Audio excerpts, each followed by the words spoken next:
foule, à voir Edgar, espère, sans y croire, qu'on va lui faire grâce en faveur de sa gloire.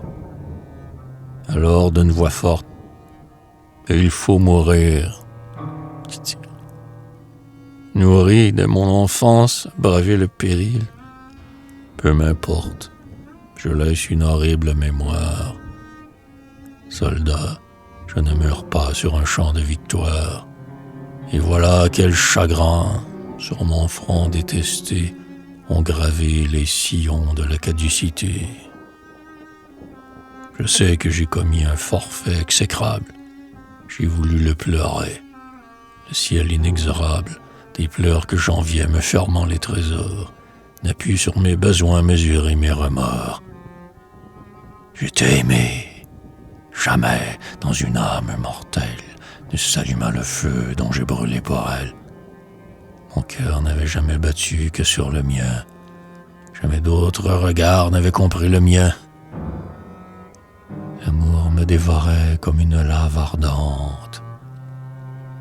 Ah, mon père, pourquoi ta vieillesse imprudente voulut-elle arrêter ce torrent dans son cours?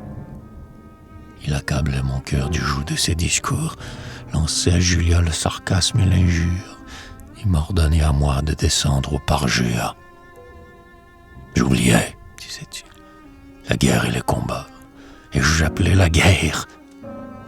On n'y répondit pas.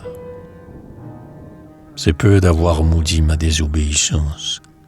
Mon père, outrepassant sa funeste puissance, un poignard à la main, menaça mes amours.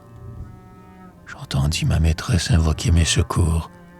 Mourante, sur mon front on peut lire le reste. Eh bien, ouais, j'ai sauvé cette femme céleste. Mais ne m'accusez pas de ma fatalité. La voilà devant vous, cette divinité. Et loin d'elle, soudain rejetant cette bure qui servit à l'amour d'égide et de parure. C'est elle, la voilà.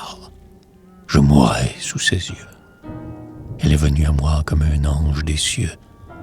Les cieux m'ont refusé de connaître ma mère, mon épouse près d'eux la remplace. J'espère, elle priera pour moi. Je ne demande pas à vivre quelque part au-delà du trépas. Je ne veux que dormir, et mon âme indocile, qui fut parfois heureuse et ne fut pas tranquille, préfère le repos à la félicité. Si parmi tout ce peuple en ces lieux agités, il se trouve un ami qui n'ose me connaître, je lui fais mes adieux, dont il rougit peut-être.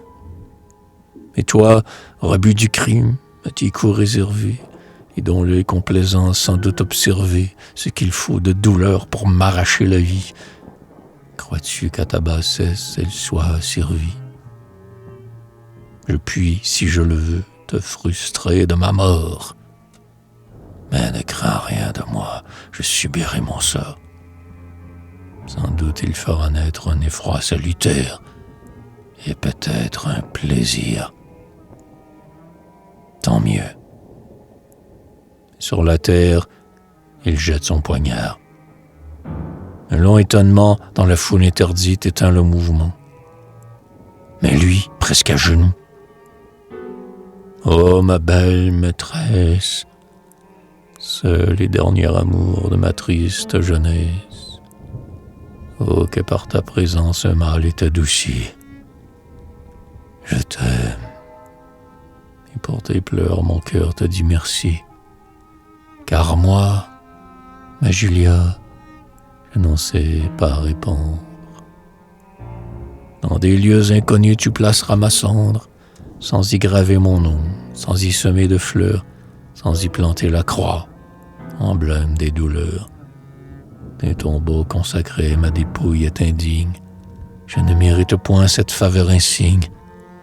Adieu, car on m'attend. Et lui, dit-il plus bas, survis-moi, si tu peux. Je ne l'exige pas.